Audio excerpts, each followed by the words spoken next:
people from the mountain are tired of you. Mr. President, you lied to them, you told them bottom ups. And then it was so dramatic when you were saying about mambo ya bottom up. You kept on saying, mumesema tuanze hapa, alafu tuende juu. Mumesema tuanze bottoms, alafu tuende up. Bottoms up.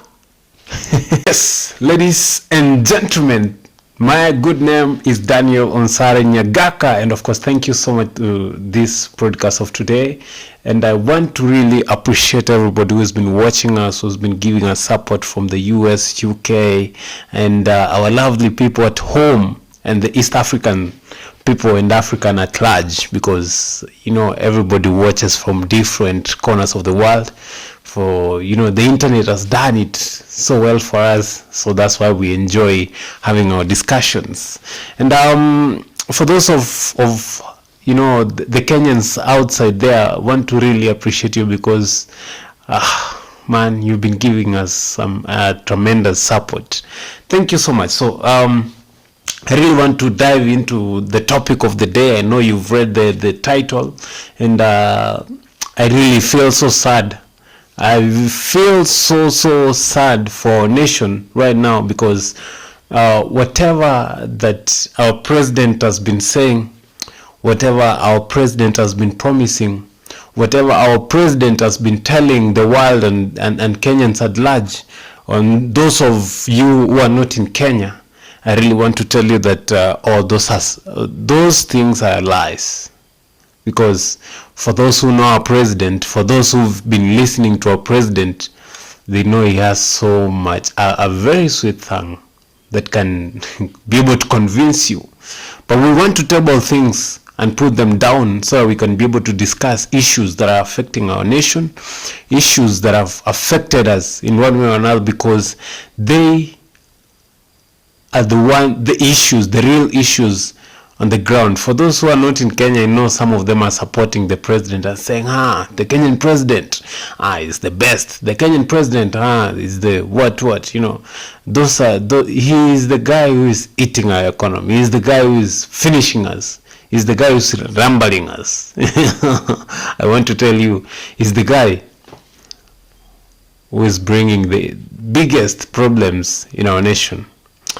Number one, the issue of our Kenyan economy. The president is saying that our economy has stabilized. Our economy is so well nowadays. Our economy is so nice. Our economy is so well. I mean, I wonder which Kenya he is, because Kenyans are crying. Kenyans are shedding tears day in, day out, because things have gone south. Things are out of bound. Things have gone wrong. The president has kept on saying the past 1 week that, we have stabilized the economy. We have done ABCD. We have done what. We have, so many things that he has said for the past 1 week. And I've been asking myself, which country is our president in? Is he really in Kenya?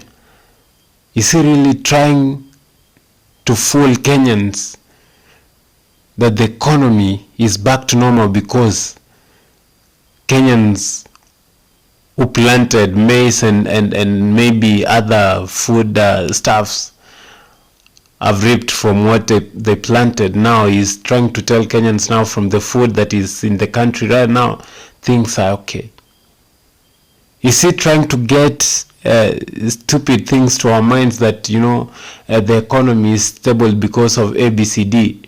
He is not giving us reasons as to why the economy is stable, because there is rise of fuel every single time. And I'm expecting from tomorrow that we're going to see the rise of fuel again, if I'm not wrong. If he is not going to do that, Congole to the president.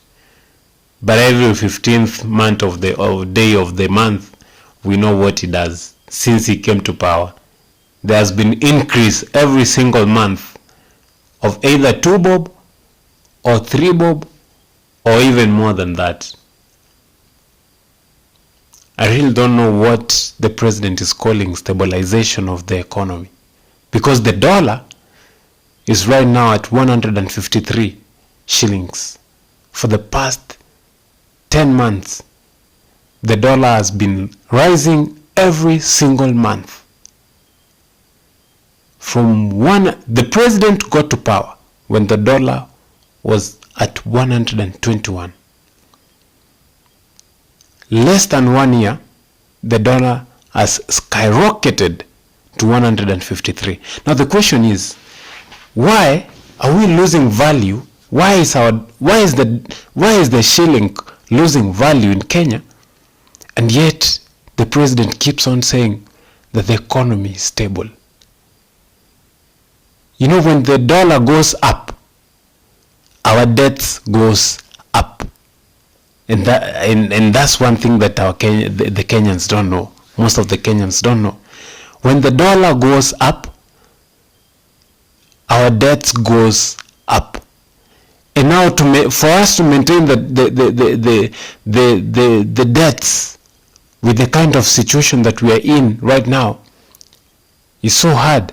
And the president now, on the other day, said, now we are out of danger with the debt that we had. Mr. President, we are not fools. We are really not fools. We are having issues of Kenya Power going for, like, we lose power for more than 7 hours. The whole country losing power for more than 7 hours. And now you're telling us that you're the president of the nation. The other time Kenya Power we lost power, the whole country, you were not in the country. But this time you were in the country more than 6 good hours. Kenyans are in the dark. The airports are not working. Things are not working. And the only thing that you can say is, you know, when Uhuru left this country to my hands, things were very stupid. Is this the kind of life that you want people to live in? And yet you're calling yourself the president of Kenya? Is this what you think that we need to be doing? Do you think that we need to respect you? And talking about respect, do you know Kenyans have lost respect in you? Do you know Kenyans have lost trust in you? Do you know Kenyans can't even afford to say that you're their president when they see you? Do you know what Kenyans are going through? And then you keep on telling them that you're the president of the nation and you can't even solve anything for them. Sometimes a kid can say that this is not my dad because of the way the dad behaves. Now you're becoming a deadbeat dad to Kenyans. You're becoming a deadbeat president to Kenyans.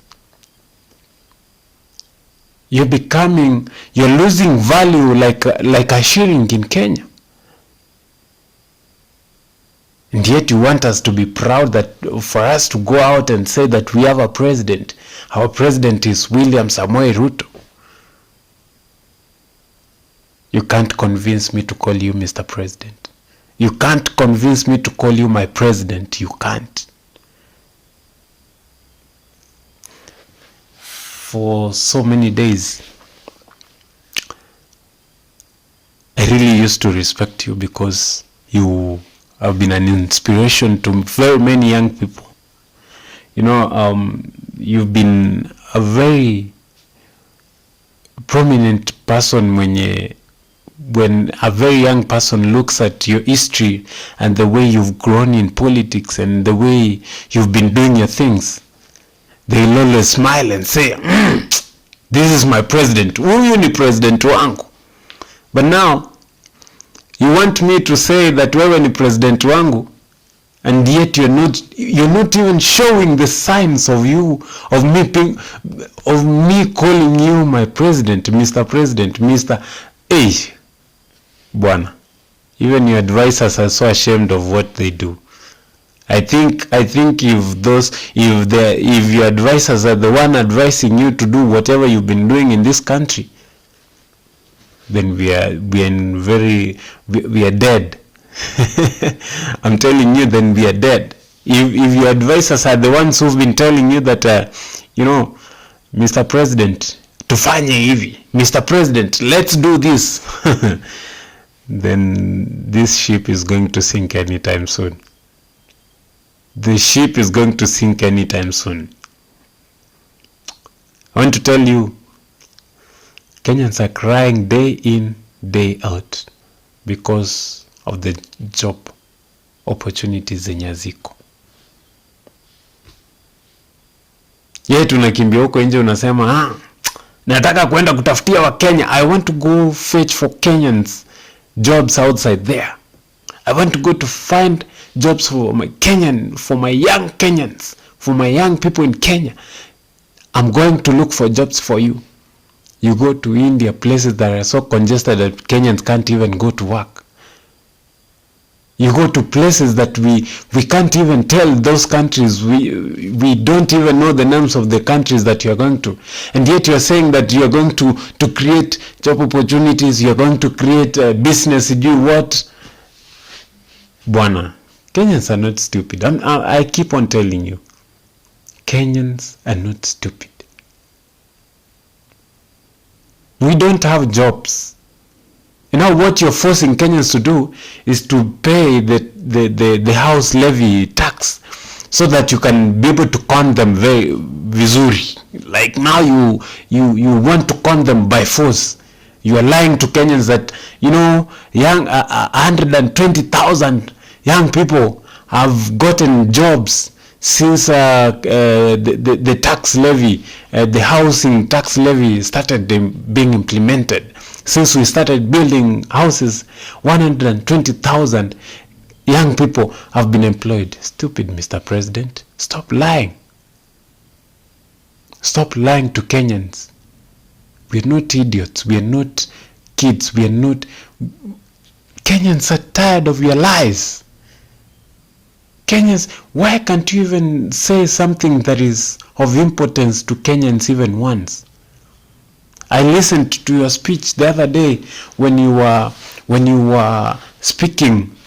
You're telling Kenyans that the other day I got I spoke to Meta about the monetization of Mr. President. Mr. President. What you're calling yourself? William Samoei Ruto. Tumechoka na uongo. We are tired, bwana. We are tired. Okay. Let me not use plural. Let me use singular. I'm so tired, Mr. President. Nimechoka na kusikiza mauongo zako. I'm tired, man.